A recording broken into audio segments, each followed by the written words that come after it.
Hey, what's up? This is Mr. Polito, and today we're going to go over part two of From Chaos to Constitution, the key vocabulary you need to know for this unit. Now, if you recall, in part one, we went over these 7 terms. A couple of them are going to reappear in this video here, but if you want to watch the full video, that's in part one. I'll put the link in the description here in YouTube. All right, let's go ahead and move forward. These are the terms that we're going to be looking at, these 15 terms right here. Let's jump right in. First of all, Articles of Confederation. Let's start off with this. The Articles of Confederation. So this was before the Constitution, America's first government was the Articles of Confederation. It gave tons of power to the states and almost none to the national government. It sounded great, freedom and independence, but without structure, it turned to chaos. Congress could not tax, it couldn't raise an army, it couldn't solve national problems. So you can see in this political cartoon here, no national court system.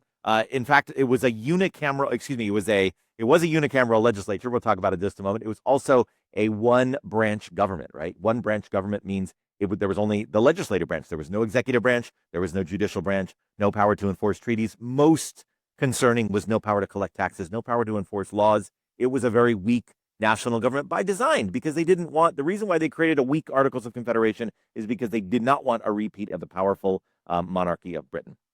All right, next up, Shays' Rebellion. So then comes Shays' Rebellion in Massachusetts in late 1786, early 1787. These farmers in Western Massachusetts who were frustrated by debt and taxes rebelled against the state government. They shut down those foreclosure courts. So the courts can simply, they cannot meet. It basically shuts down the judicial branch, the judicial system in the state of Massachusetts.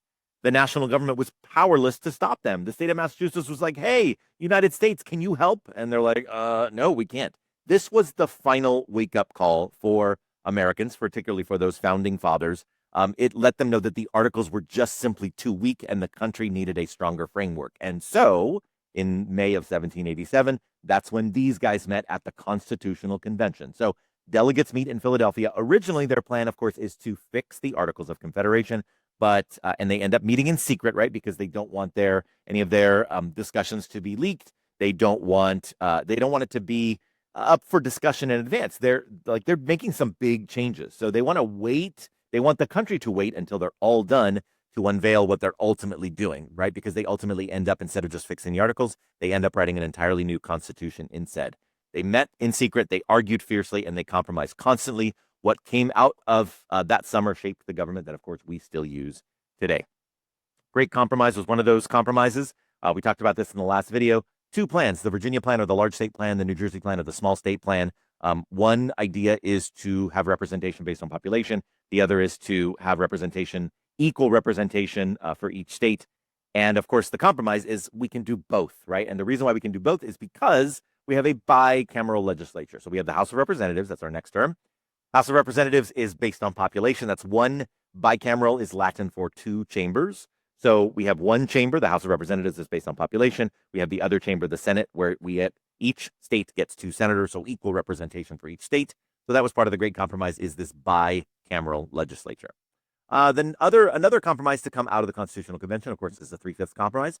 We hit this in the previous video too. Just remember that it counted 3 of every 5 enslaved people for the purposes of population and taxation. This is a painful reminder that the new government is still avoiding solving the issue of slavery, because you know that if they had tried to abolish slavery in the Constitution, it's very likely that those Southern delegates would have walked out. The Southern states, they were not ready to get rid of slavery just yet. Even though they knew, people like Thomas Jefferson knew that slavery was wrong, it was so ingrained, embedded as in their social structure and their economic structure, there's no way they're going to get rid of it. So the 3/5 compromise is it's a painful reminder of that.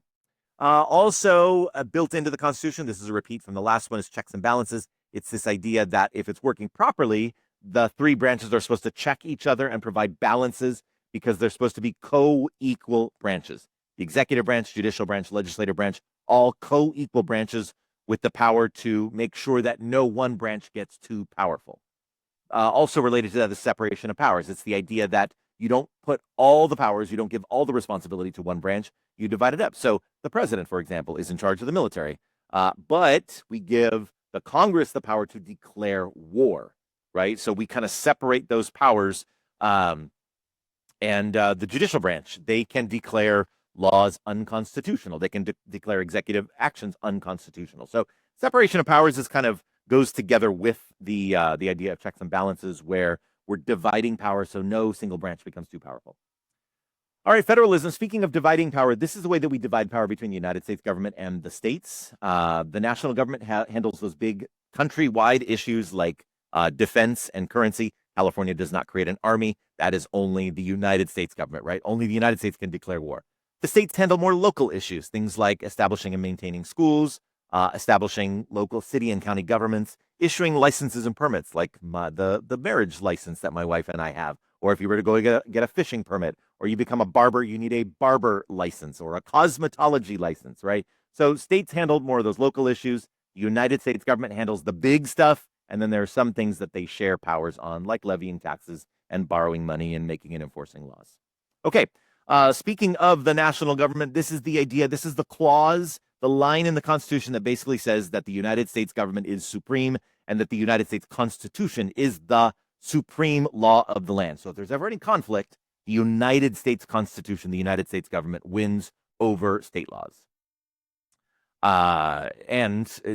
Going back to the idea of getting approval for the Constitution, right? So the delegates, they finished their work on September 17, 1787, but the work wasn't done because then it needed to go out to the states so that at least 9 of the 13 states could ratify. In this political cartoon, which was in the practice exam, it's going to be in your real exam as well, you can see that by this point, 11 of the 13 states have ratified. And so basically this political cartoon is just telling North Carolina and Rhode Island, like, hey guys, get with the program. 11 states have already ratified. We already have a new nation.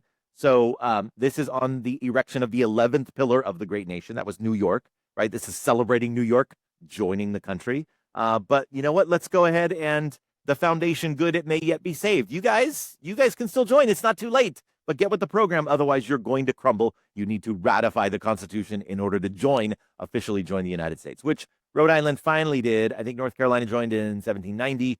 Rhode Island finally did in 1791. The debate over ratification, it was fierce, right? Because at first we didn't know, like when we're back here, we didn't know when we're in the early stages, we weren't sure that the Constitution was going to be ratified. So the guys that were pushing for it were the Federalists. It was John Jay, James Madison, Alexander Hamilton. There were other Federalists also. This AI-generated image makes them all look like Hamilton for some reason. But they were dreaming of a strong national government, right? A strong stability, not only political stability, but economic stability as well. So they were dreaming that the Constitution would get ratified. So that's their dream. That's their goal. That was their push in 1787, 88, 89. It was approved in 1788, but it was over a year-long process where they were trying to make sure that it got approved. Going against them were the anti-federalists, right? They were really skeptical and cautious about the Constitution because they worried that it was giving too much power to the United States government, and then we might once again have a king or a tyrant. The thing that finally won them over was the promise. Their pushback was there's no Bill of Rights. You didn't include a Bill of Rights. And so the Federalists promise, we promise to put in that Bill of Rights. And sure enough, the Constitution is ratified in 1788. By 1791, 3 years later, we have a full first 10 amendments of the Constitution known as the Bill of Rights. So the Federalists made a promise to the anti-Federalists, and they kept that promise. Doesn't always happen in politics these days. Finally, these last 2 terms, there are a couple of repeats. Representative democracy, this is the system we have in the United States today where we don't vote directly on laws. We vote for representatives. We vote for members of Congress who then vote on the laws. That's as opposed to direct democracy. From ancient Greece, the citizens could vote on laws directly. We have a little bit of that at the state level. The proposition system or the ballot initiative system, like we just recently voted on Prop 50 in California.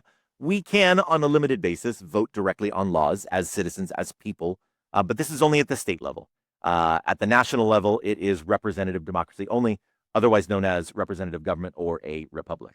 Okay, so that's all the terms. Let's bring you back to, there we go. Hey, good luck studying for this exam. If you review this, you review the previous video, jump in on the YouTube live and study your notes and your study guide. You should do great. Good luck, and thanks for joining us. Have a great day. Bye-bye.